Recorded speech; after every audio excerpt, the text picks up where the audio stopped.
For the Players, the pop culturist PlayStation podcast is fueled by the Man Shake. I lost 30 kilos in 10 months using this meal replacement shake. If you want to support the show and max in my weight loss journey, or to even start your own, click the link in the description below.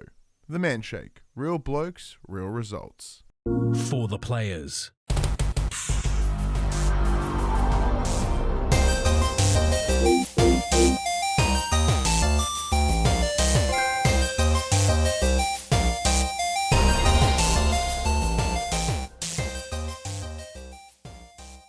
I'm Ryan Betson. I'm Max Cooper. And this is For the Players, the pop culturist PlayStation podcast for 40 years of playing PlayStation and 6+ years in that games media. But I'd like to thank you for joining us in this PlayStation conversation. This PlayStation conversation happens every Monday morning at 8 a.m. on podcast services, including Spotify and Apple Podcasts, and 9 a.m. on those YouTubes. If you'd like to take part in future conversations with us, come check out our socials. Facebook, Discord, Instagram, and Twitter. All of our links can be found in the description below. If you want to join us as the conversation happens, head over to twitch.tv/thepopculturist, where you can watch us record this show live. Or you can find out that we had massive tech issues today. We'll get to that in just a moment. You can become part of the chat and you become part of the show. If you want to support the show, you can. Tell your friends, tell your family about this PlayStation pod. If you're on your podcast service, give us a 5-star rating and a written review. If you are on YouTube, like, subscribe, leave a comment below. We endeavor to answer every single comment. If you want to support us financially, which is helpful because we may need a new soundboard by the looks of it, head over to patreon.com/thepopculturist or our merchandise store, popculturist.com/shop, where you can buy shirts and other assorted shit with our logos on it. So we had a major fuck up today. So it's 4:30 on a Sunday, so we're already recording a day later than we normally do. My fault. Millie's friend had a wedding, so we went to that. And then we were gonna do this, and then we went live on the Twitch, and the soundboard was making, as you referred to, an anal probing noise, and we're like, fuck. So we had to quickly try to work that out because we were unnecessarily clipping. It's this hot mess. And yes, I'm using this soundboard that I bought for the podcast before the pop culture. So we're talking a decade ago, and I think it's at its end. I think it's at its end. So if anyone knows any good brands for interfaces, let us know because we're gonna need to upgrade. Goddamn.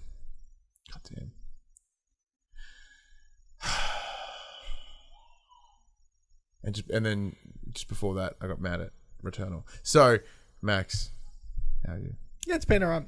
Yeah. Been alright, like. I'm glad that you're a lot more fucking zen than I am.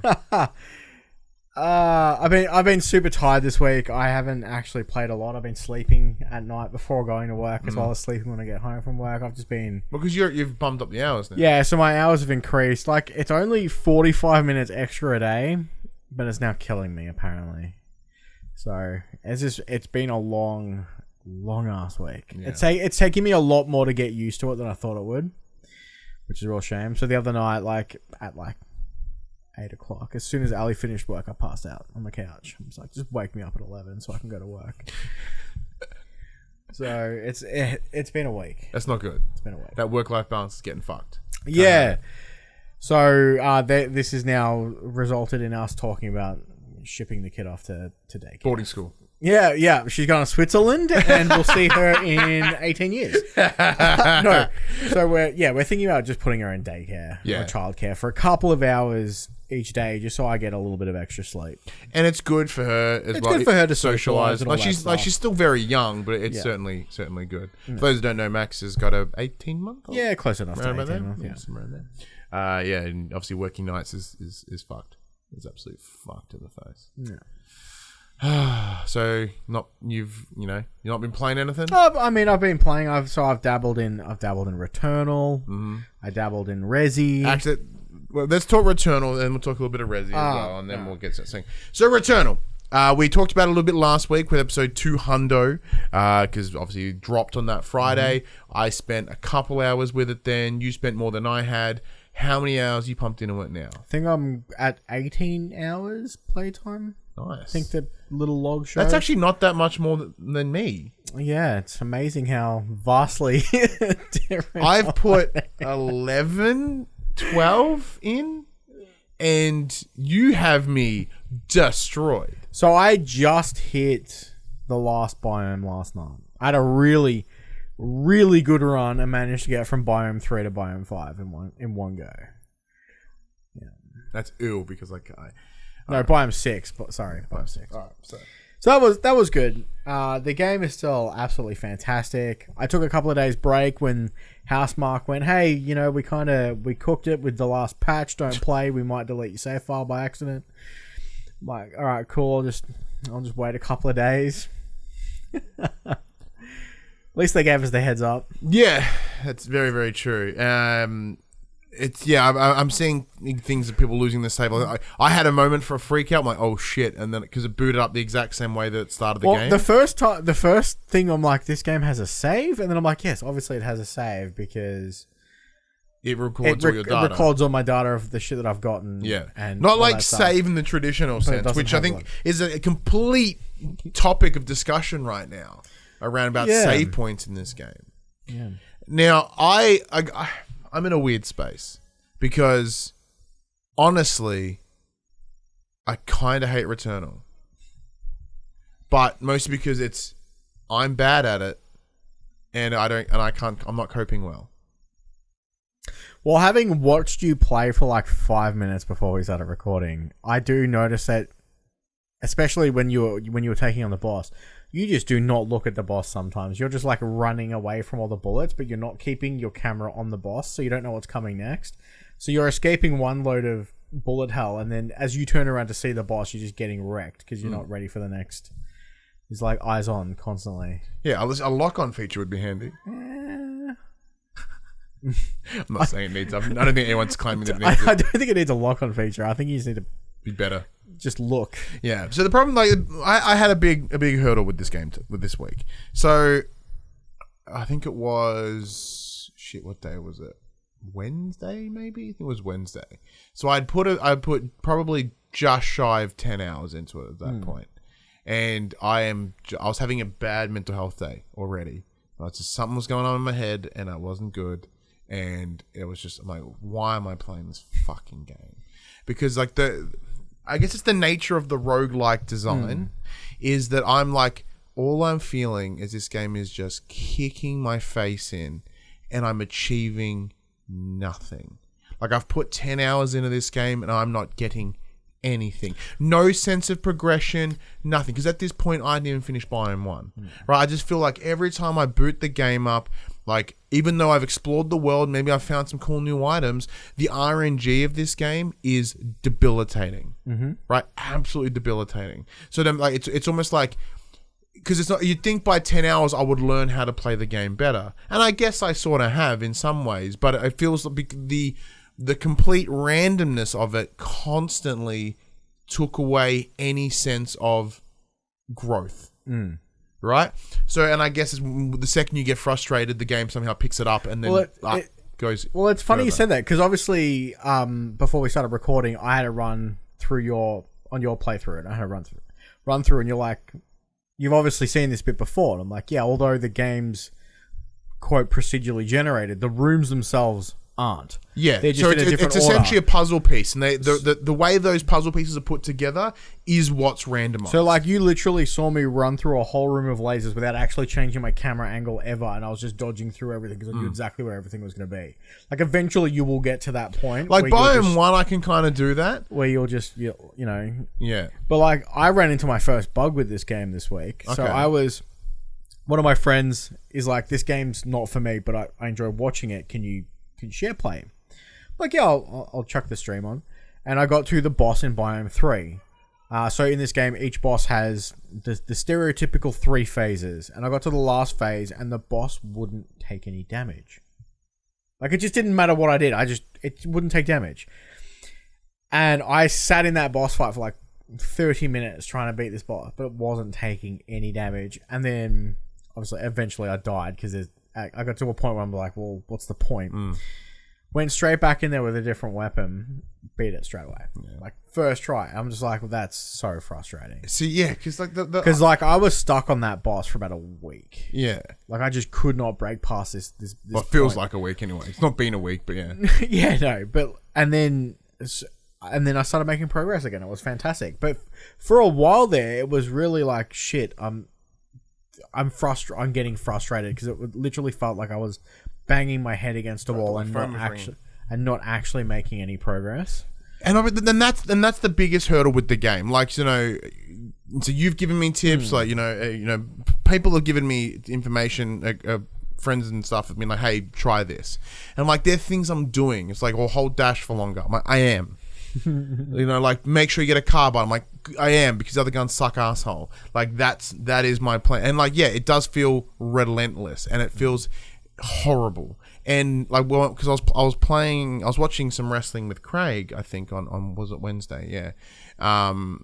And I was playing, and I beat the boss, and I was like, well, the boss of Biome 1, and I did have that sense of, oh, all right, cool. And don't get me wrong, now that I have access to Biome 2, I feel that I'm traversing Biome 1 easier. But I think it's because I'm rather than knowing that I have to get to the boss, I don't have to worry about collecting obolites or whatever the fuck, because I'm just like, well, I'm just going to go straight to the second biome. Yeah. So I kind of dodge shit to get where I need to go.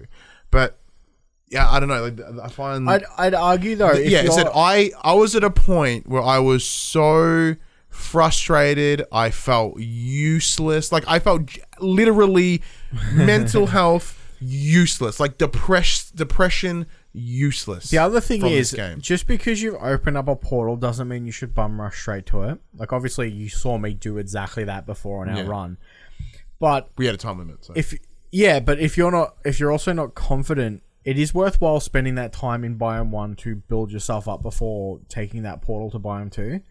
And then if you get to the point where you're like, I'm actually pretty strong, it's not always a bad thing going back and beating the boss of Biome 1, because it's guaranteed to drop a weapon and an artifact. Look, that prick took me 38. Look, so I have died near 30-something times. Okay, I'm on 40-ish deaths at the moment. Yeah, in 6 biomes. Fuck you. You know what I mean? Like, this is predominantly Biome 1. Yeah. Like, granted, these aren't my games, and like, I can't hold this game at too much of a destruction. You know, be like, fuck this game, because this is my genre. Like, these aren't my games, and I know that, but it's just like, and I guess I'm intentionally going against what I'm good at in this by playing it. But my biggest issue with this game at the moment is for roguelikes and roguelites, it's normally I'm going to be like, all right, I got a little bit of time to. I'm going to do one run. And the issue is my one run can be 5 minutes to 5 hours. Yeah. And it's like, once you're committed to that, if you're having a really good run, you can't turn it off. I mean, you can set your console to sleep mode, but you can't play anything else. They're pumping out enough updates that it will shut itself down and update. It's something that you have to be committed to. It's not one of those things where I will just do a quick run before I'm waiting for a friend to get on. I'll do a quick run. Because if you're having a good run... Well, that happened to me on Monday. I was playing it before I recorded the Manshake podcast that I do every Monday, and I literally was playing it for the first 10 minutes of the pod, because I'm like, I'm actually having an alright go, and then the boss just pounded my face in. But, you know, it's like, this is the best run I've had in forever, and, you know... You know, sometimes the stars align, you just get, like, the best items all the way through, and it's great. Yeah. But yeah, I find that... And then sometimes every 50-50 pickup just kills you, and it's like, okay, cool, sounds great. Yeah, 9 times out of 10, I feel the game is just molesting me, really. Like, it doesn't... I feel really the game is just destroyed. Like, what's insane, by the way, fucking insane if you think about it, the 2 big exclusives so far from the PS5 are both fucking stupid hardcore games. It's Demon's Souls and it's Returnal. What the fuck?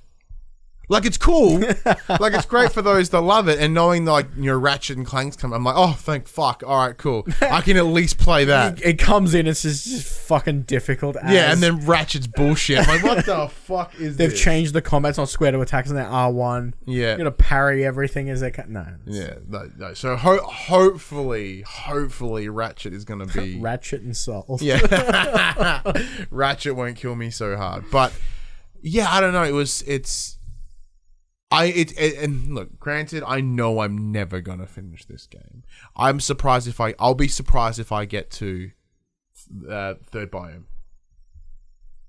Like, I do feel genuinely defeated by this game, but not even just like, oh, well, the game's hard. I'm like, no, I feel like emotionally fucking wrecked from this game. It's interesting you're having such a different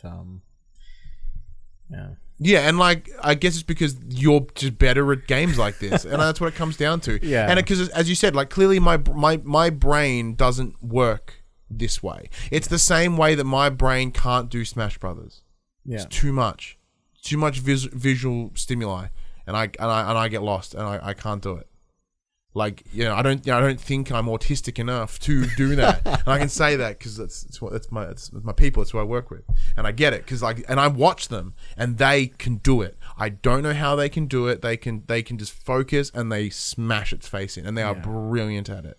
And I guess there's a different level of thinking there that like I just cannot do, and I think that's here. My process is dodge that thing rather than looking at a little bit of time.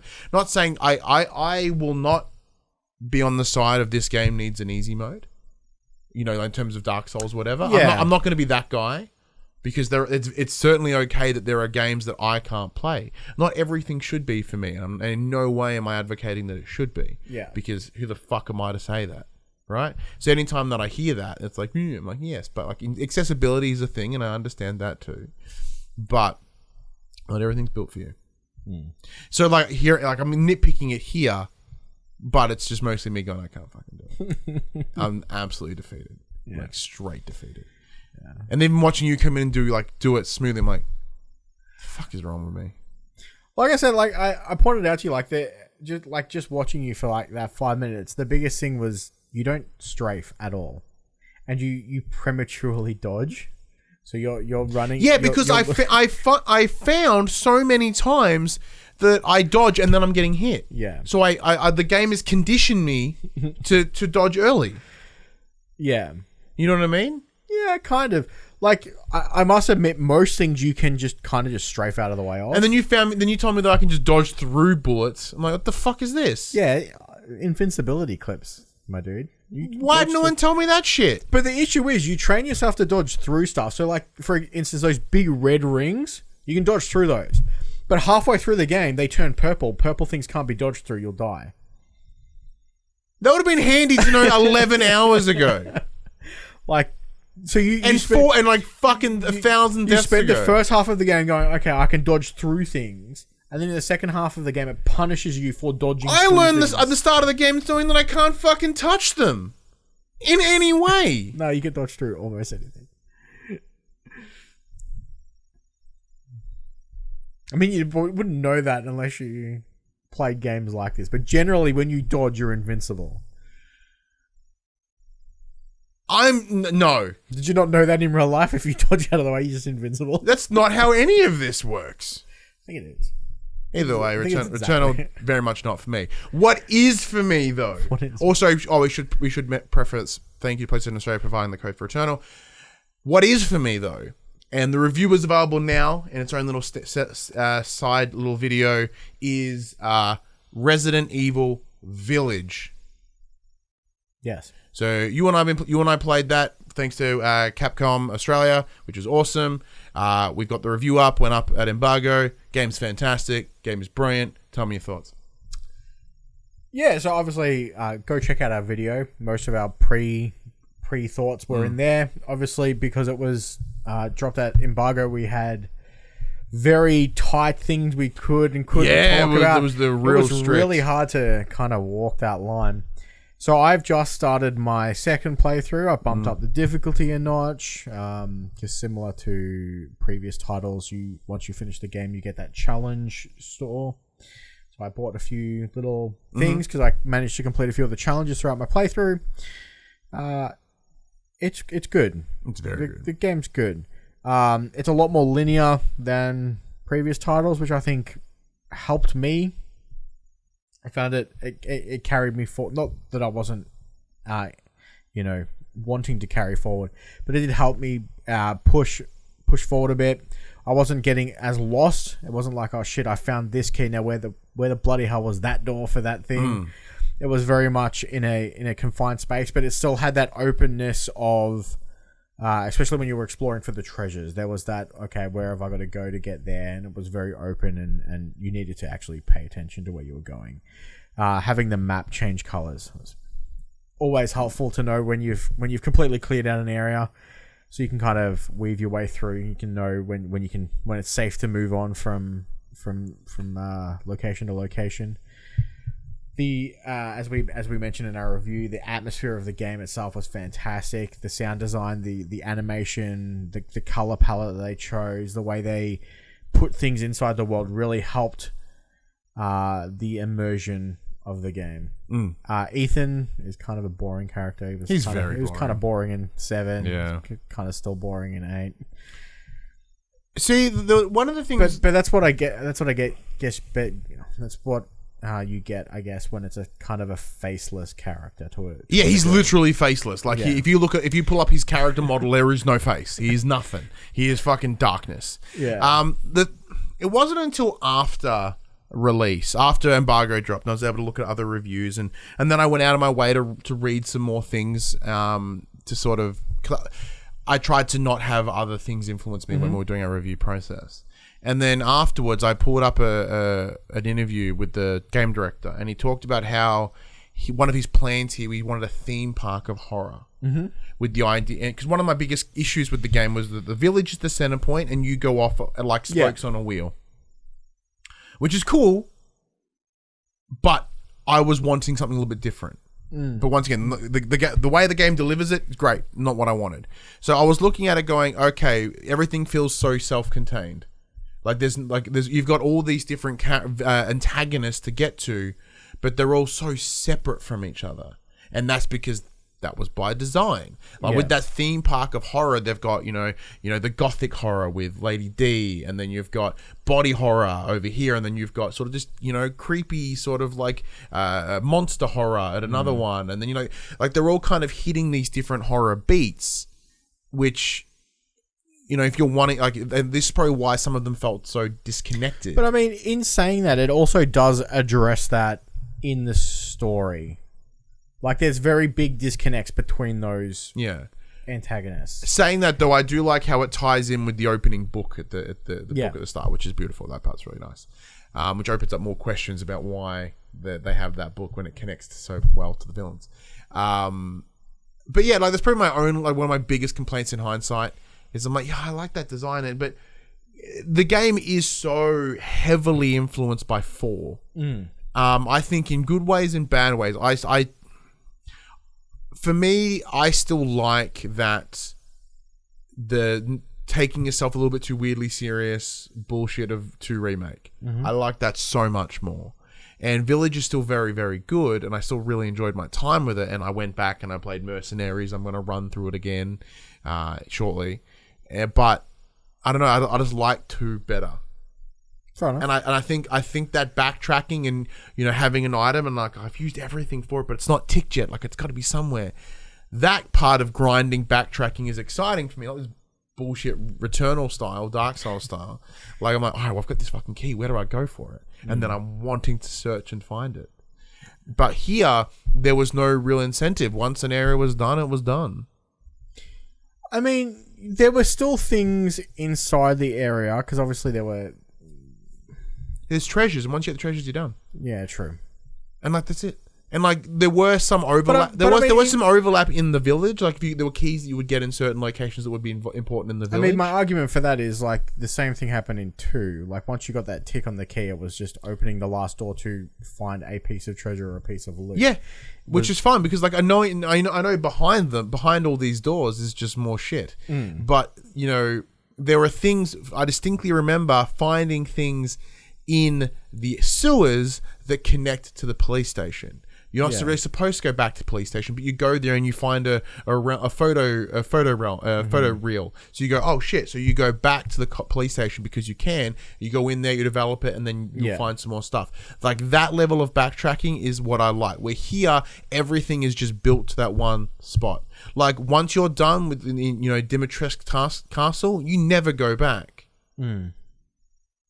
Once again, like I'm 100% nitpicking the game here because I said it's fantastic. So I think that's what I liked about it, because I'm very much the backtracking feels like, and obviously this will show you what kind of games I normally play. It feels like a fucking fetch quest to me, because yes, it'll give me a little piece of lore, it'll give me a little piece of gear, It's generally nothing. It's generally just a waste of, unless you're really into it, it's generally kind of just a time killer. Yeah, and it's like and I do appreciate. I agree with you there. I do completely agree that this game, in terms of its length, because that's something that's controversial right now on the interwebs, is the length of time this game takes. I did it in under 10 hours. It was beautiful. That, to me, that's fucking fantastic. And I understand more backtracking would artificially inflate that time. Yeah. So I understand your point there. And it's the same, and obviously that's clearly demonstrated because you finished the game in 7.5 hours. I finished it in 9. So like there was an hour and a half where I was fucking around. Yeah. You know, and I probably could have cheated. And the fact that you can speedrun this game in 3 hours as per the trophy, you know what I mean? Like that obviously says something. Yeah. But yeah, like I said, I don't know. It's just weird. And then on top of that as well, like spoilers, literally. I guess anyone's played it. Like Lady Dimitrescu is such a big marketing part of this game. She's barely in it. It's weird.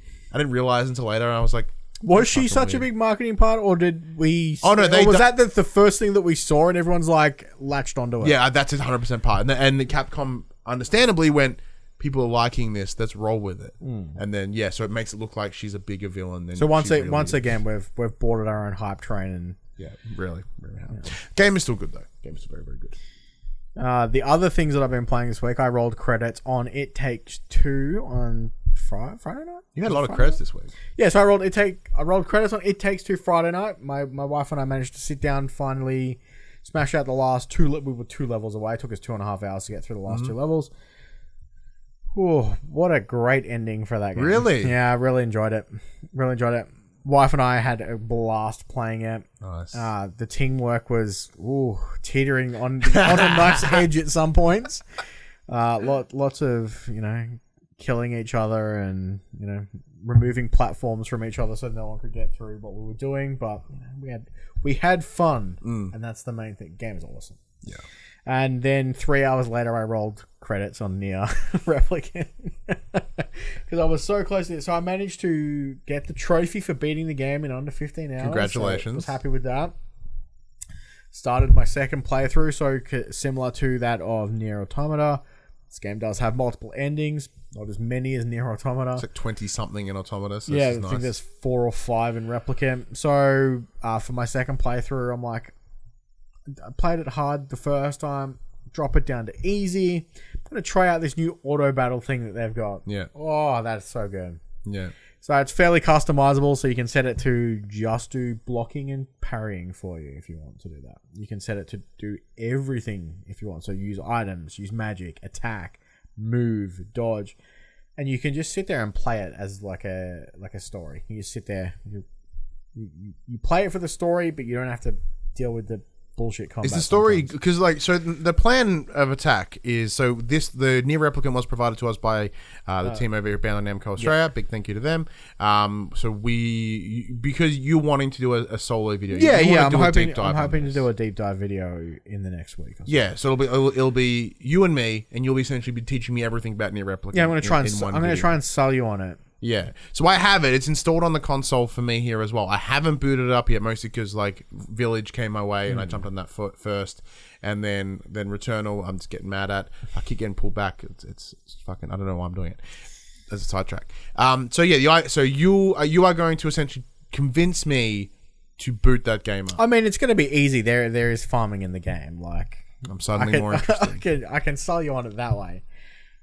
But the story. I think I said this a couple of weeks ago when I first started playing it. The story has hit me differently this time compared to the first time I played it. Is it because now you're a father? And that's purely because when I played it the first time, the pro tag was a father, and this time it is a brother.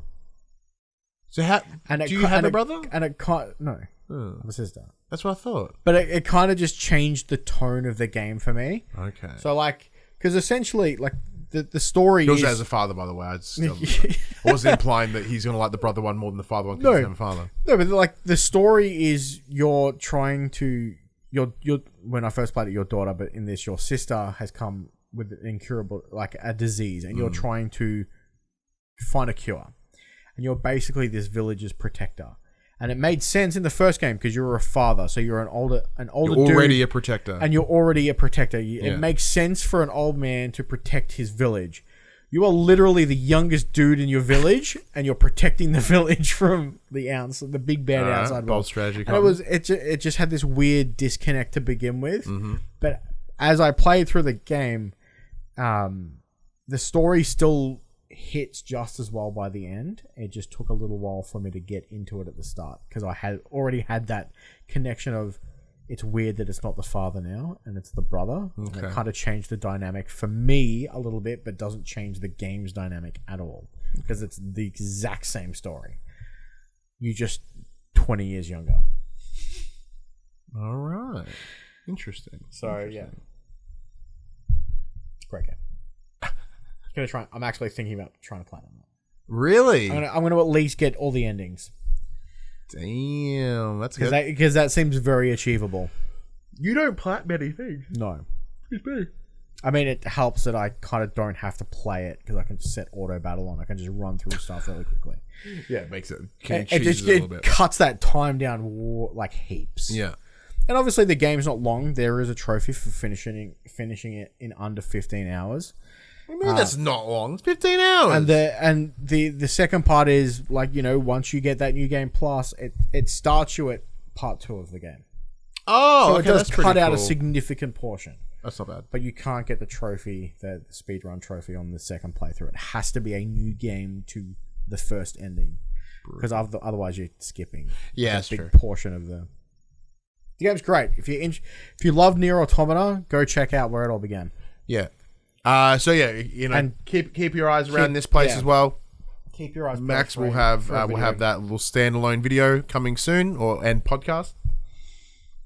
I myself have played nothing else from memory. Yeah. From memory, I installed Stranded Deep from the PS Plus games. Oh. Mostly because like I almost bought it a couple of weeks ago. I was glad I didn't. I'm like, oh, this looks kind of cool, but I haven't dived into it yet. Yeah, this week has been primarily me just hating Returnal. Oh, and I've played one round of Hood Outlaws and Legends. how's it? I bought that last night. Hang on. Basically went to some friends and went, hey, you guys interested in this? I don't want to play it by myself. And they're like, yeah, I'm kind of interested. I'm like, all right, cool, let's buy it.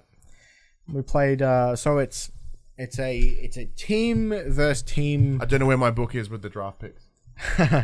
The best way I can describe it is it plays similar to that of the Assassin's Creed multiplayer. So you have classes, it's 4v4 versus AI, and the basic premise is you're trying to steal a key to enter the vault to steal the loot, and then you extract it. Okay. So it's your team versus the other team with AI guys that will kill you as well. Mm-hmm. So you've got to work really, really team-oriented. It's really hard to do anything solo in this game. I've played one round. So far, I'm enjoying it. The character I got picked for me because my friends are jerks. They're like, oh, Max, you're always the healer. You can play the healer guy. So the healer is actually kind of cool. Every class has a special ability. One's an archer that shoots like stunning arrows. One's basically an assassin that can turn invisible and just instantly kill anyone. Mm-hmm. The other guy's like a big tanky strong boy who doesn't lose stamina when he attacks, which is also useful. You can constantly just lay waste with your gigantic sledgehammer. Then there's me. You heal in a radius, and you can also grant your team vision, and you can kind of see through walls a little bit. You can ping the enemies. But my weapon is this big flail, so I'm just like running around, spinning the thing, throwing them at people. It's so fun. Bit buggy. I think we're playing on weird servers. I don't think we're getting Aussie servers. I don't know if there even are Aussie servers. We were also, full disclosure, playing it at 2:00 in the morning, so we were getting very terrible lobbies.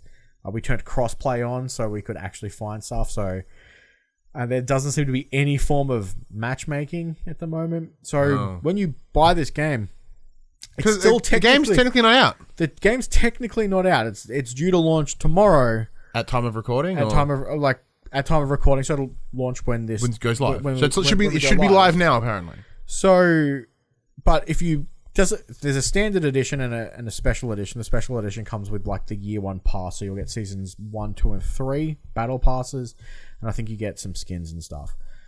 But both versions come with 3 days early access. So why not just launch on the 7th if no matter what version you buy comes with 3 days early access? That's very weird. Because you can pre-order it now because the game's not out yet, and you'll still get. But if you open up the PlayStation Store, it does say release date 7th of the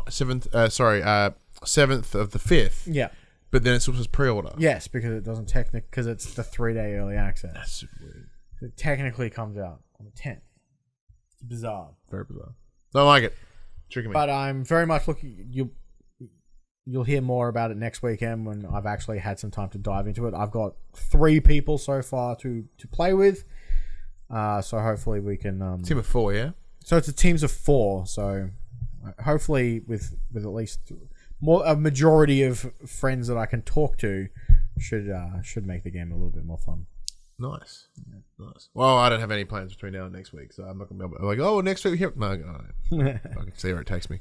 So we'll also have updates about the draft next week, which I believe Rezi's reviewing well. I think it's 80s. Last I saw was 83. Dope. And Returnal's doing pretty well as well. Yeah. 80s, which is good for you. Great for me. Fuck you. And then Hood, depending on how Hood goes. You know what? The Hood could fucking fail and it'd still be great for you. Fuck. As long as it gives me a number, it doesn't matter.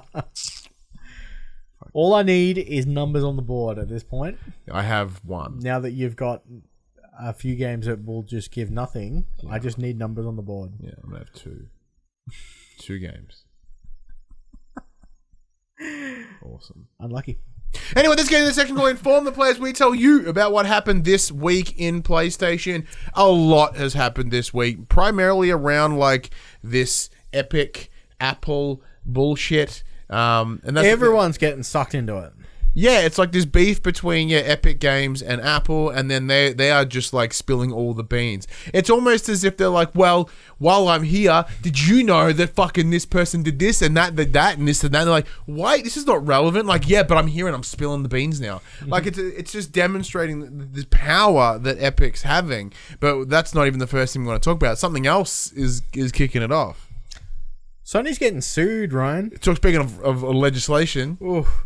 So Sony may need to call their lawyers soon as a class action lawsuit is coming their way, claiming that it has a monopoly on the sale of digital games through its own PlayStation Store. A few years ago, Sony stopped selling download codes for software at retail stores, meaning there is technically no competition in its marketplace.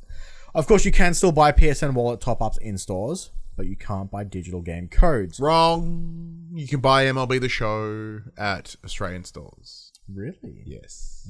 Interesting. You can't buy it on disc, but you can buy the card. What? You can't buy a disc? Yes. But you can buy the card. Bizarre. So this might be an American thing. Quote, Sony's monopoly allows it to charge super competitive prices for digital PlayStation games, which are significantly higher than their physical counterparts sold in a competitive retail market, and significantly higher than they would be in a competitive retail market for digital games, the lawsuit argues, adding that consumers would end up paying up to 175% more than physical to download a game. And as Buddy says in the chat, this is dumb. Those download codes in the store were the same price as they are in the store. Exactly. The download codes aren't having the same competitive pricing that the physical games are. No. So it's not. It's. I agree. This is dumb. Like, what do you mean the store is selling their own stuff? Buh, who cares? Like, that's pretty much what it comes down to is how I'm reading this, right? And the idea of like, yeah, just because those codes are available doesn't mean they're competitive. It does mean that you can't go to the... You have to literally put your card into the PSN. I think the argument is, and obviously it's not the same because it's PC, but I can buy Steam games not on Steam. I can go somewhere else and pay cheaper than what Steam is, and then put my code into Steam and then download the game through Steam. Or same with Epic. I can go to a third party seller, buy the code. Mostly illegal, yeah. Go and... Well, you can do that too. You can go to G2A, you can go wherever, and you can buy codes for PlayStation games. They're less frequent, but you can do it. You know, and I said, like, there is literally an option here in Australia to go and do it.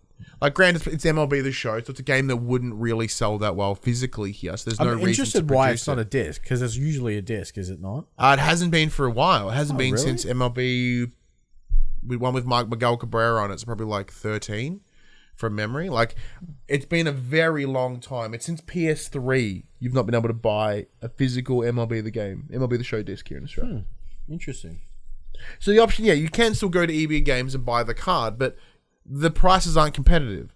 It's just that's the price. Yeah. Like, granted, I agree in the idea that you should be able to fight for the price.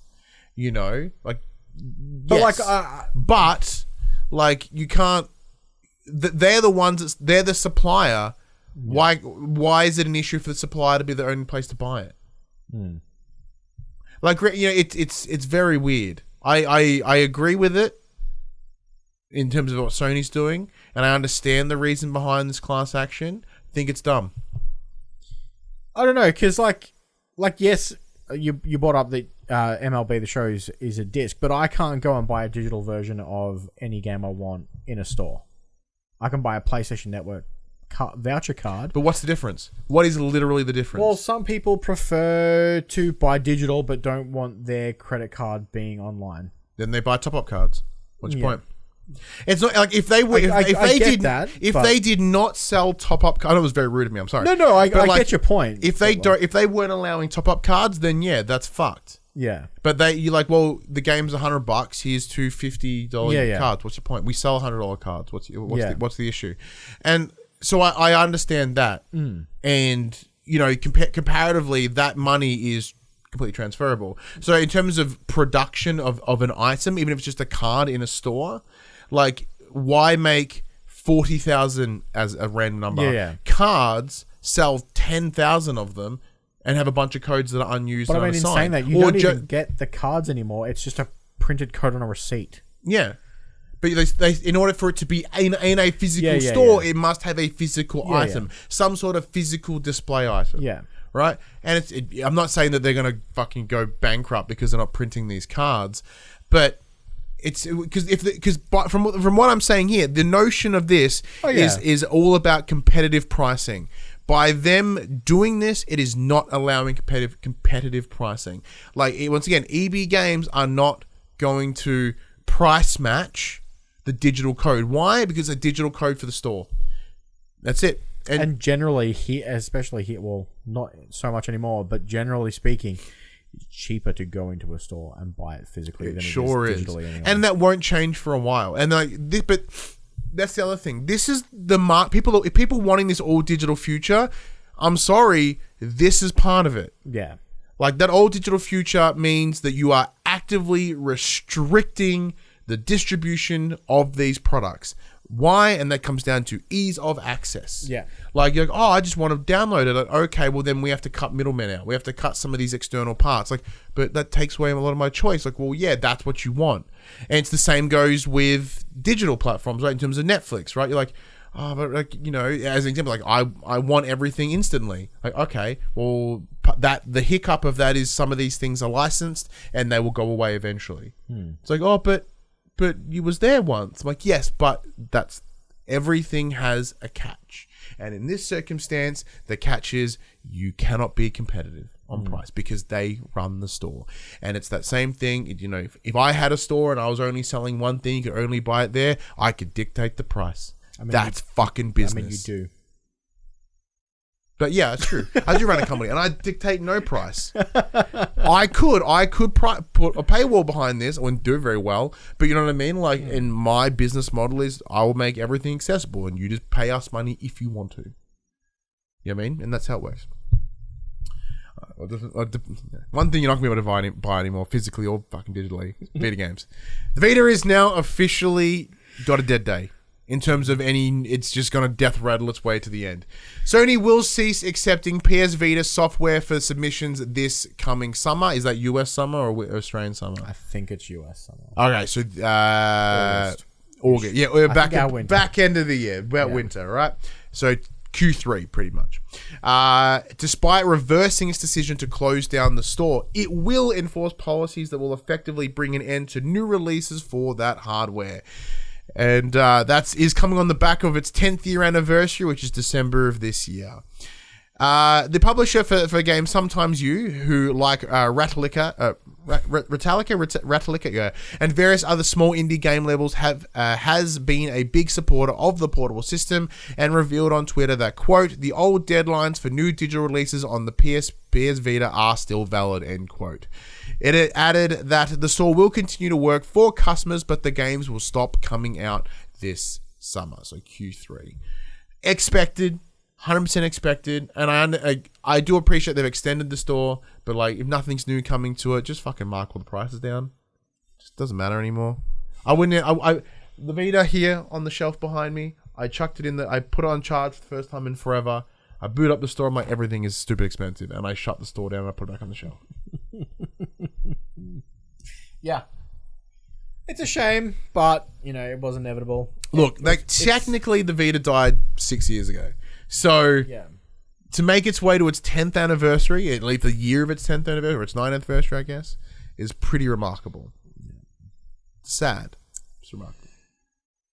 Games Boost, Ryan. Yes. Sony has released a new trailer dedicated to the console's Games Boost feature. They've released videos about almost every part of the fucking console. Yeah, they released it's a fucking VR ready. I saw that. Like a 12-second clip of, come play VR. It's a pain in the ass, but come and do it. We have dongles now. Credits. So we've seen the Games Boost feature be used with titles like Days Gone and Ghost of Tsushima. The trailer has been gaining some attention online because it shows Shadow of the Colossus in the footage, which is a game that hasn't received a patch to run better on the PlayStation 5. Does it say at the bottom, like, not representative or whatever? And then obviously the trailer ended with a little logo or new logo for the Games Boost. So I wonder if they're now going it's a product now. Yeah, hopefully that means more games will hopefully take advantage of some form of boost function. Because obviously a lot of games have a boost function just from playing on the better hardware, but there's been no official. Yeah, like, so there are many, very similar to the PS4 Pro. When that released, there was that boost mode that did add a pump to the older PS4 games, ones that released prior to the Pro. So that's part of it. Cool. But with a logo, it leads me to believe they might be trying to do something similar to Smart Delivery, but not like exactly so. I mean, in terms of providing some sort of boosted support to PS4 games coming to PS5, because Smart Delivery is its own branding system as well.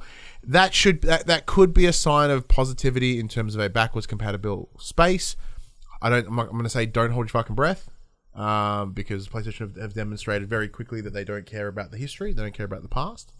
But if they're willing to brand it and potentially trademark it or whatever, then that should be a reasonably positive sign. We talked before about the Epic versus Apple bullshit. Here we've got some information and how it relates to PlayStation. So thanks to the Epic v Apple lawsuit going on right now, we have more insight into what it took for Sony to play ball with other platforms when it comes to crossplay. The document refers to something called, quote, cross-platform revenue share, end quote. And it's basically a clause that ensures that Sony is paid royalties by developers if there is a disproportionate ratio between PlayStation playtime and overall game revenue in a cross-play release.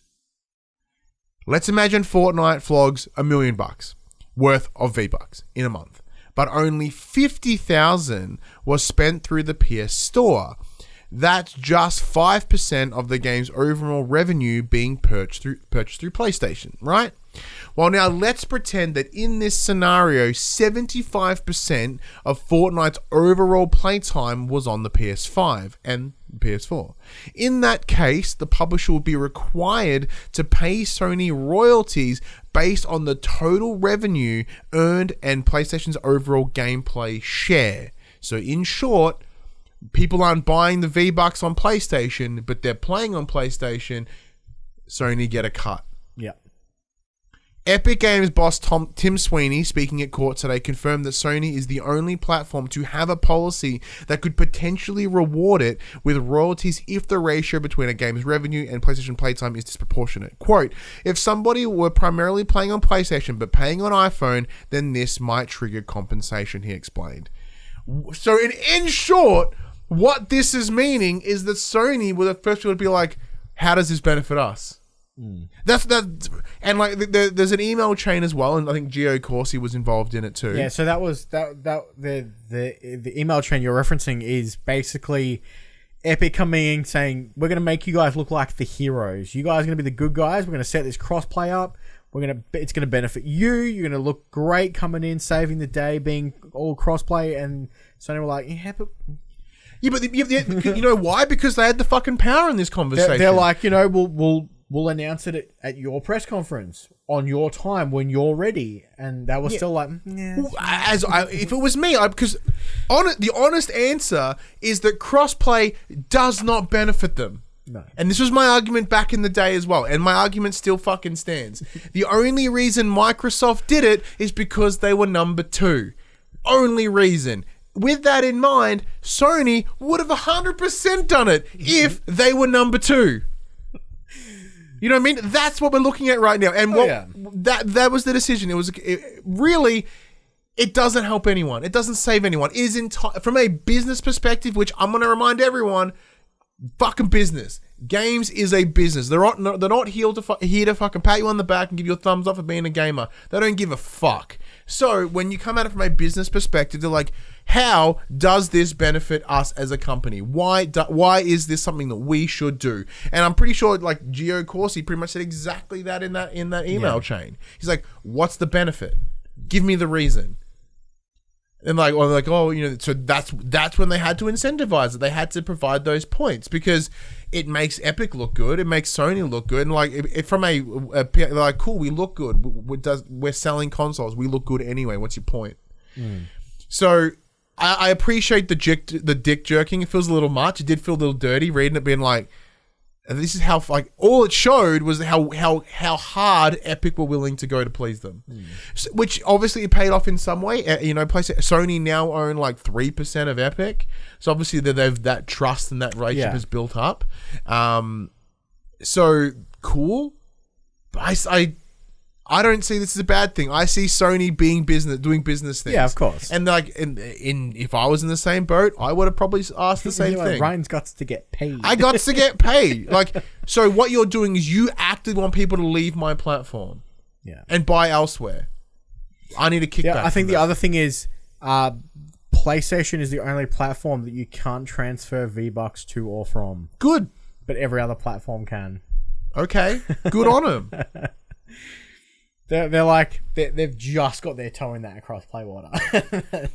And I will argue, and I would have argued, like, I'm no corporate apologist by any means at all, but I understand business when business is being done. Yeah, of course. And with that in mind, it's like, well, we'll do it enough to be able to play together, but that's about it. Yeah, like we're doing the bare minimum. They want to cross play. Guess what? They get to play. This whole open ecosystem isn't what this is built for. So, And Sony, regardless of what they're doing right now, like, I'll actually, get into this next story, and I've got some things to add to it. So let's go with that. No, well, Discord is coming to Sony. Beautiful. Discord, the application, not Discord, the state of being. Yeah. Sony has made a minority investment into the social network Discord, with full integration coming to PlayStation next year. This announcement comes from Jim Ryan on the Sony Interactive Entertainment blog, with the executive explaining that, quote, "Our teams are already hard at work connecting Discord with your social and gaming experience on the PlayStation Network. Our goal is to bring the Discord and PlayStation experiences closer together on console and mobile starting early next year, allowing friends, groups, and communities to hang out, have fun, and communicate more easily while playing games together. From our very first conversation with co-founders Jason Citron and Stan Fashinsky, I was inspired by their lifelong love for gaming and our team's shared passion to help bring friends and communities together in new ways. Empowering players to create communities and enjoy shared gaming experiences is the heart of what we do. So we are beyond excited to start this journey with one of the world's most popular communication services." Ryan, is this why communities died on PlayStation? Yes. 100%. Is this why their $10 million Microsoft deal fell through last week? Yes, 100%. Was it 10 million or 10 billion? I think it was million, wasn't it? I fucking hope it was billion. because that Isn't that more than what they paid for? Yeah, because Discord as a company has been valued in the billions. Was it billions? I can't So remember. this is what I love about this story, because it hits a couple of different reasons, right? Everyone like this is Does this mean we're finally going to get great voice chat on PlayStation? yes, like this is 100% good news, because it means that Discord is coming to PlayStation without actively preventing others from doing it. Yep. That's cool. I like that, right? So to me, what this reads as a discussion went down from Sony, went to Discord, went, hey, we want to invest in your platform. We love what you're doing. We believe what you're doing is great. We want to have you as part of what we're doing, but we don't want to buy you. Like everyone's buying everyone right now. Even if we wanted to, we probably couldn't afford it, right? So we want to create a working relationship.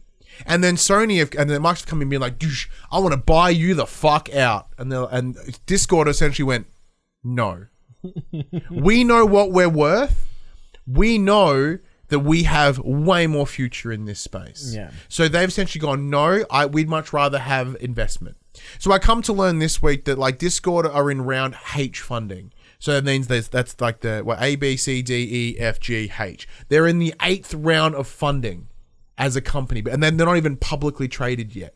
So people are constantly throwing money into this platform, and it's being used everywhere. I use it at work with my clients, right? We use it to record when we use it to record when we cannot be in this room. Discord has drastic potential, and they obviously know that, and they've gone, no, we want to remain autonomous. We want to remain our own thing. We are happy to work with you. And then they go, cool, well, here's a bunch of money. We're going to invest in your company. Can we ask if you bring it over here? And they're like, no worries at all. That is good fucking strategy. And I believe, upon reflection of this week, that is the strategy that PlayStation will take for the rest of this generation. I agree, especially after on the back end of the statements of we're going to have the most exclusives we've ever seen. Yeah. We've got some stories on that coming up, but paying second party people or paying for exclusivity seems to be the way that they're going, as opposed to just buying studios like Microsoft. It's incredibly smart. It's a less financial investment, so it's a less of a burden. You are still getting exactly what you're wanting out of it, but you're not strangling other companies in the process, right? Microsoft, as much as they began this I'm gonna keep repeating this because it fucking happened, right? Microsoft were like, games are for everyone. Everyone can play everything everywhere. Cool. Why are you buying everyone? Oh, because we want all the games here. Then you're suddenly not for everyone, right? So what Sony are doing is they are saying, you can still be you can do whatever the fuck you want, but can you make this for us if we financially support you? That is cool. That's what I like. It's the same way if someone was to come and request the PopC, then if they wanted to buy us out completely, I'd probably say no. But they'd say, you want to work with us and we'll incentivize you in other ways. I'd probably be like, yeah, I'd consider that. Because for me, we put a lot of time and money into this. I put a lot of investment. I know this is a really bad comparison because we're worth like $12, not fucking 12 billion. You know what I mean? So but for me, it would be like, well, that working relationship would need to be established. I don't want to be choked out and taken into somebody else's fold. I still want to be able to do what I do. And I obviously Discord are the same, and I think that's the smart move, because you are more I imagine companies are more willing to work with you when you don't want to own them. When you don't want to own them. Shotgun wedding. Yeah. Yeah, exactly. Right. So all right, cool. Let's give this a whirl. Let's work together. Let's be separate businesses. So at the end of this, we can shake hands. You're richer, but you're still you. Yeah. Yeah, I think that's the smartest way moving forward. And don't get me wrong, I think literally the week before, if not fucking a couple of weeks ago, I said Sony need to buy the following. In hindsight, I don't think that's the case. Although in that same breath, they need to buy Bluepoint. They need to have they need to have them in house. They are too good, and they make so much good. The potential of what they can do for PlayStation is so huge. They should make an offer. Housemarque, as an example, because that was one of the other ones that's on that list. Keep making second party deals with them, man. Yeah. They're releasing quality games. They have released quality games, but what's the expression that I heard used recently? Why buy the cow when you get the milk for free? Yeah. So you're getting the milk here, you don't need to buy the cow. where Microsoft are like, give me the fucking cow. I'm sure they're not been that aggressive about it, but they might be. They might be. They might be like, they came to ZeniMax and they're like, we want to buy you, and they're like, well, we're not really for sale. It's like, well, we want to buy you. Yes, you are. Yeah, and maybe that's how it went down. Like, we want to buy you, and then Phil Spencer's like constantly at fucking at the door. He's like with flowers, and he's got like cards, and he's standing there with He's signs. like full on and wooing them. he's trying to woo them. He's got his boombox in his shoulder outside their window. And that's like that. He could have done that, right? And that's probably not what happened. But it's exactly what happened. Yeah. To me, what we're seeing here with this Discord purchase, Discord investment, and it's the same reason they're investing in Epic, is a smart business move. Because as an investment, they are constantly making money no matter what they do. Fortnite, they're going to keep making money from it. That was the other thing that was in those emails with the crossplay. They're like, we'll extend your license for Unreal Engine. Perfect. That is we'll throw in all this stuff. Like, just come to the party, please. Beautiful. Yeah, and they're doing that, and like now they have an investment. They've got a free license to Unreal, and they make money on everyone else that uses it. That's fucking smart. Because like once again, if you look at this example, right, they're like with Discord, there is a literal cap to how much money they can make if they just had it on PlayStation. Yeah. But the potential is fucking huge if it's everywhere else. Oh yeah. Like if they're like, well, we've invested in you, and now you have to go make an app over here, and they're paying money. Guess what? We get a cut of that money. Like I said, initially it seems like, why aren't you buying shit? Why aren't you responding? But you give it a minute and you go, oh, okay, you guys are a little bit more switched on than I gave you credit for. Yeah. So it's actually kind of smart. And what's really smart is when they say fucking no to things. In this information with Epic Games, we come to the understanding, came to the knowledge, that Epic Games tabled a deal with a minimum guarantee of $200 million for Sony to port 4 to 6 of its first-party exclusives to the Epic Games Store. As part of an internal memo dated September 2020, so recent, published on Reset Era as part of the ongoing court battle between Epic and Apple, the document notes that it was, at the time, quote, still awaiting feedback, end quote, from the platform holder. So the minimum guarantee means that Sony would be paid $200 million for the software regardless of the commercial performance.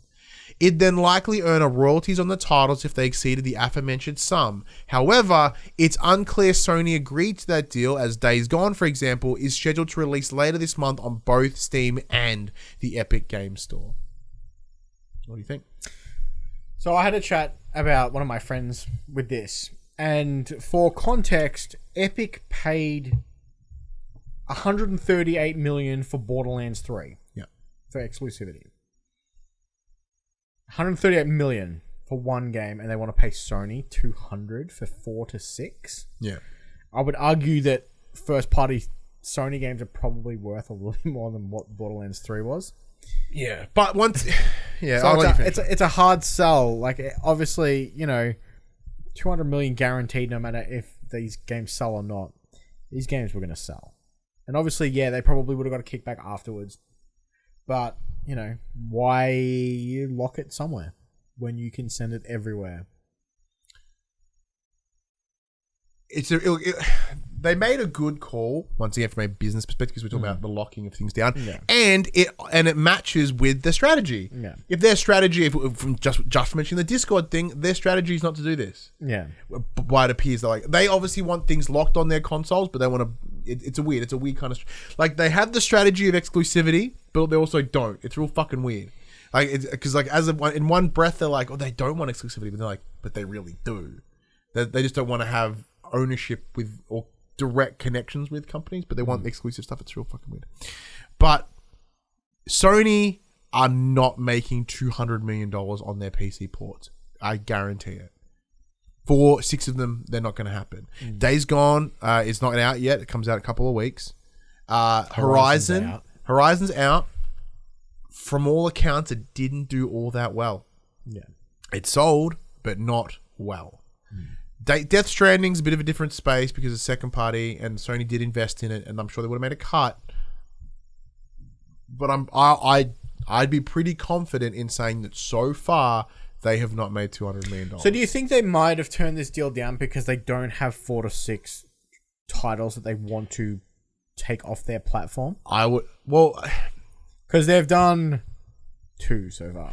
But once again, you say take off the platform. Like that could be the stipulation, right? Like, is it exclusive just on a PC so you can still buy it on PlayStation? Or are they saying it's hit its date, you must remove it? That's very unlikely. But no, I would imagine it's when you release it, when you choose to port it to PC, it's coming to Epic and that's it. And do you think that they don't have the 4 to 6 games that they're looking at porting to PC? Yeah. Because obviously this is a new space for them to port. And that also could be the part of the request. Maybe they're requesting day on date. It's releasing on console, and the same day it comes to PC, they go, nah. But even then, once again, like that guarantees 4 to 6, right? So potentially upwards of 6 PlayStation exclusives coming to PC. I would imagine that Sony actually aren't, as you said, they aren't. That's not their intention. They don't want to release 6 fucking 6 games on PC. They're selectively handpicking them. Ones that have completely ran out their purchase power on console. Yeah. Horizon's been given out for free. Twice. From memory. Days Gone, given out for free last month. So any money that comes out... And is also free to anyone who owned a PS5 because it's part of the collection Spot on, right? So any purchase that they make on PC is just added bump at this point. With that in mind, if you have to put 6 out, you don't have that power.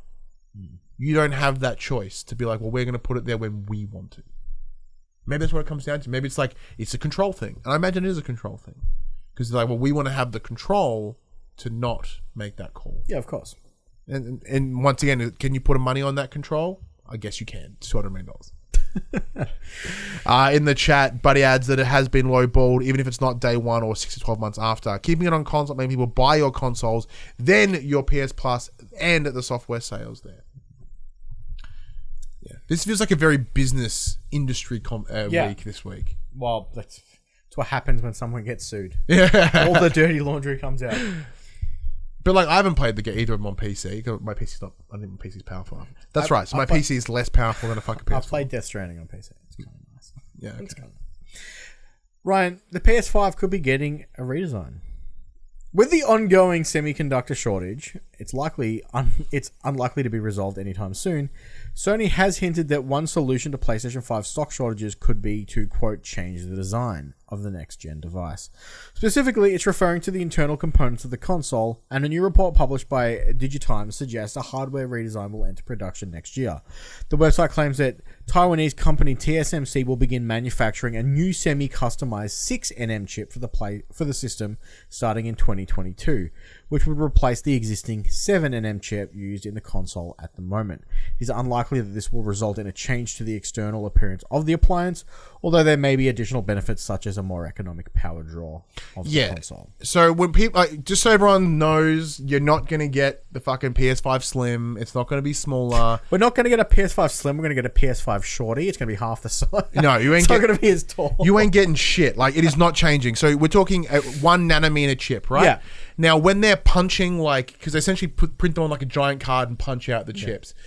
When you're reducing by 1 nanometer, it's fucking tiny. It's so tiny. But if you add that up with the many units, when you're making what was the goal the other day? They want to have 15 million consoles by X amount of time. They wanted to beat the PS4. They wanted to sell more than what the PS4 sold in the same time period. In short, I think it was like 14.8 million. Yeah, if you times 6 nanometers by 14 million, it's a fucking lot of meters. Like, that suddenly becomes meters, not nanometers. It suddenly becomes meters, right? So if you can shrink it by the littlest bit on that card, in theory, after X amount of cards, you can punch more and cheaper. So it's helping the shortage, it's helping cost production, but 1 nanometer is not going to change the design of the, because it's like, I literally cannot move my finger a nanometer because it's I would overshoot it because it's so tiny. So don't expect massive changes. And even the PS4 itself had a bunch of internal changes. It looked fucking the same for the longest time. Yeah. But in terms of, it could help with power consumption. That's a big win. That's a big thumbs up right there. But don't expect drastic changes in cost, in anything. Not for a while. And even then, it'll be fucking years, especially with this current post-pandemic shortage. All right. E3 is still happening, Max. Even after the back of Konami pulling out last week, the roster is growing bigger and bigger on people who are claiming to be there. But it all could change in an instant. The growing list includes Nintendo, the following who have already confirmed. That's Nintendo, Xbox, Capcom, Ubisoft, Take-Two Interactive, Warner Brothers Games, and Koch Media. Additionally, they've now added Square Enix, Sega, Bandai Namco, Xseed / Marvelous USA, so that's Story of Seeds and people, Gearbox, as well as Freedom Games. Taking those additions into account, E3 2021 is set to be quite the show for the Japanese publishers in particular, which is awesome, except for Konami. And it comes on the... Because Konami's like, yeah, we're doing stuff, but we've got nothing to show you. Yeah, and it comes off the back of Gamescom in Germany also becoming a digital platform as well. So this is cool, but once again, when the effort is bare minimum, like, do they still have to fork out the ton of fucking money that they normally do? Probably not. But you know what I mean? Like, you know how they had to fork out money to the ESA to have the space there and do whatever. And like, it's just... This year the ESA is paying them to provide them with a video to show on there. Yeah. Yeah, and they're like, hey, here's a trailer that we just could have done it ourselves. Yeah. You know, it's a fun fact. Well, fun thought experiment, not fact. It's certainly not a fact. Fun. With Bandai stepping out... Sorry, not Bandai. With Konami stepping out of E3, the only other big party that's not involved is Sony. Yeah, and they haven't been to E3 in what, like 3-4 years? Do you... No. We know that. The Sony one makes sense. They're not fucking rocking up. But does Konami stepping out... And Activision are the only other company that's not involved either. Don't they? No, that's EA. I was going to say, don't they do their own thing? But no, they don't. Do you think that that's because Sony has plans and Konami and Activision are a part of it? No, I think Konami are playing their pachinko machines and haven't actually done any work on the games they plan. They claim. But what if they're not making any games? What if they've licensed them out to Sony and they're like, well, Sony's like, well, we want to announce that we have a Metal Gear remake. We want to announce Silent Hill remake. We want to announce this. So you cannot go to E3. And they go, that's fair. And Activision, as we've come to learn this week, they've redistributed toys for Bob to just work on Warzone. Activision are just making Call of Duty. Who's got the marketing deal with Call of Duty? Sony. Fucking tinfoil hat shit, son. It's weird that Konami went, yeah, we're going to be there, and then all of a sudden pull out. Unless they got an email straight away being like, we didn't tell you could go to E3. Yeah. It's like, hey, what are you showing at E3? Oh, like Metal Gear and that. Like, fuck, what are you doing that for? We're not at E3. What are you... Yeah, maybe. As Killerbyte in the chat says, hopefully we get a Devolver Digital having a conference. They're always a hoot. Yeah, as long as that comes through, then we're all good. Then that's when E3 week is actually something of validity, and that's when Devolver Digital get involved. Only way. So some quick bits. Ubisoft is branching out with The Division. The publisher has announced that it has a new entry in development titled The Division Heartland. It's going to be a free-to-play game aiming for a 2021 to 2022 release date on consoles. That's pretty cool. More Division. A complete standalone entry. Dope. Yep. Sony but it's also probably littered with fucking microtransactions. Yeah. Sony has also increased its exclusivity deal with Final Fantasy VII Remake Intergrade for a further 6 months, which is why nothing happened when it fell into that lapse for a week. Yeah, because they've negotiated further. Because they've negotiated further. And they've locked it down for another 6 months. There's a new trailer as well. Are you super keen? Have you watched the new trailer? I've got it on order. Oh. Yeah. Okay, got it right. Just the one. But I've already put it on it. But I've ordered it just in case. All right. Just in case what happened last year, and I got to get it like super early. That's true. Australia broke release date. Shout out to the pandemic, right? Shout out to the pandemic. Please don't. All right, no. Oh, cool. No props for Guess who's back in number 1 this week in the top 10 PS4 games? All right, top 10 best-selling PS4 games for the week ending the 20-something, it's crossed out, of the whatever month it was. I bet you it's the 2nd of May. Is it 2nd of May? It is 2nd of May. There you go, 2nd of May. For the 2nd of May, number 10, UFC 4. Number 9, GT Sport. Number 8, It Takes Two. Number 7, Mortal Kombat 10. Number 6, Mortal Kombat 11. Bitches be watching that movie, I guess, and they're getting all fucking stoked. Number 5, FIFA 21. Number 4, NieR Replicant. Number 3, NBA 2K21. Number 2, Call of Duty Black Ops Cold War. And fucking somehow Number 1 is Grand Theft Auto 5. This either means that there is so little of these other 9 games being sold that you can just buy 35 copies of GTA and it's number 1, or like are people being so heavily banned in the game that they then People have are to being buy so them? heavily banned in the game. Yeah, that's like 100% what's happening. Yeah. Like GTA is always like $20 on the store. Yeah, because there's a big sale on right now as well. I don't know how. I think people still GTA buy is this game. always on sale. Not always. It has I moments swear where it's it's not, always on but sale. it is. You got no new releases? No, Is there any? probably. Alright, I honestly didn't look. Gimme. I had to deal with Screaming Child at the end of the news segment. VG 24/7 release dates. I'm real sorry, ladies and gents. Normally this is part of the show already. Max, I done goofed. he done goofed. Fuck off, yeah. We'll accept your cookies. What are we at? It should be the 10th. Oh, the game that you were. Oh yeah. Hood, Outlaws and Legends coming out May 10th. Has a PS4 and a PS5 version. I think there's like 2 gig different. It's about 15 gig download. Really great. We have Retro Machina coming to PS4 on May 12th. We have not that one. Oh, just the fucking Mass Effect. You're like, oh, what game's coming out? No, the Mass Effect Legendary Edition coming out on the 14th. Do you see? Apparently, everyone's complaining And that's about about the it. file size of that bad boy. How big's that bitch? Apparently too big. How big's too big? I actually don't know, but I would imagine huge because it's fucking 3 games in one. Yeah, and apparently, like, they all have their own separate trophy lists, and all of them have a platinum. Good. That's pretty exciting. Mullet Show in the chat, who also resubbed before for his 38th month. Get it, Rocco. We need a 4th for our team. She adds. So Rocco also jumps in and goes, I was keen on Hood for the longest time, then I found out it was completely co-op. Come play with me and the boys. Become one of the boys, Rocco. I totally forgot about Mass Effect. Maybe because I've never played a Mass Effect. It's on your list, isn't it? Probably. It is on your draft list. I think it was a safe pick. I think the nostalgia is going to just come in. And Yeah, I do think as long as they didn't monumentally fuck this remaster up, it should be fine. Yeah. The risk is they still monumentally fucked it up. I'll be picking it up. Yeah. I'll pick it up for funsies. Unless you can never contact EA. But we do. They've been very quiet. So I think they changed who we speak to directly. But I'll pick it up. I'll give it a go. Give it a go. Give it a bit of love. Because I know the Moulet is a big hard on for it, and I trust him. I trust his opinions. Buddy goes, don't know why people were shocked by that Uncharted collection.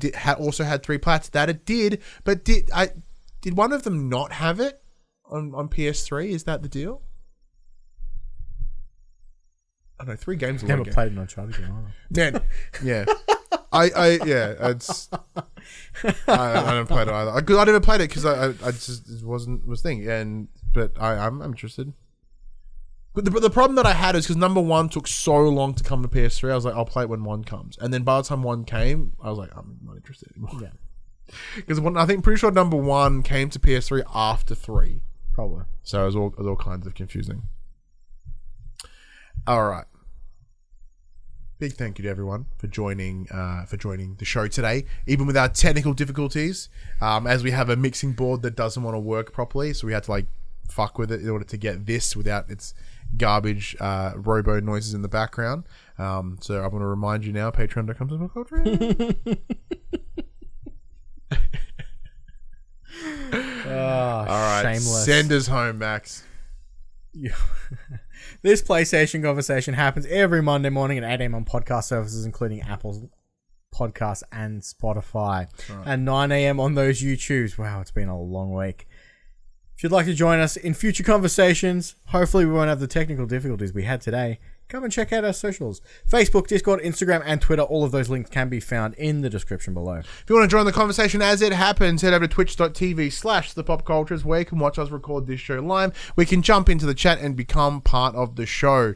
If you want to support the show, you can. Tell your friends, tell your family about this PlayStation pod. If you are on podcast services, be sure to give it a 5-star rating and a written review. If you are on YouTube, be sure to like, subscribe, leave a comment below. I endeavor to answer every single comment. And if you want to support us financially, including helping us buying a new mixing board, fuck you, mixing board, you've only done 10 years of hard service. You can patreon.com/thepopculturist, as well as our merchandise store, popculture.com/shop, where you can buy shirts and other assorted shit with our logos on it. If we had a Ko-fi right now, this would be a great way to be like, hey, we have a Ko-fi, buy us Mixmod. Help, please. They're fucking expensive. Because I bought this 10 years ago and it was no way. Just it was for, not that just for expensive 10 1 years week, ago. don't buy a copy of GTA and give us the money instead. Give us the $8 that you would have spent on GTA after being banned again and put it out in our hands. That is much appreciated. No, we never e-bag and we're not those guys. You should stop buying GTA though. Yeah, you should really stop buying GTA. If you've been banned 20 times, maybe it's a sign. Yeah, I'm not saying that you should redistribute the money to us, but redistribute the money somewhere else. Just somewhere else. Really. But until next week, I'm Ryan Betson. I'm Max Cooper. And that was For the Players. Stop buying GTA. Yeah, stop buying GTA. I don't really have any. I'm sick of seeing it in the top 10 list. Just 1 week, I want to go on. Just for 1 week. Fuck's sake, GTA.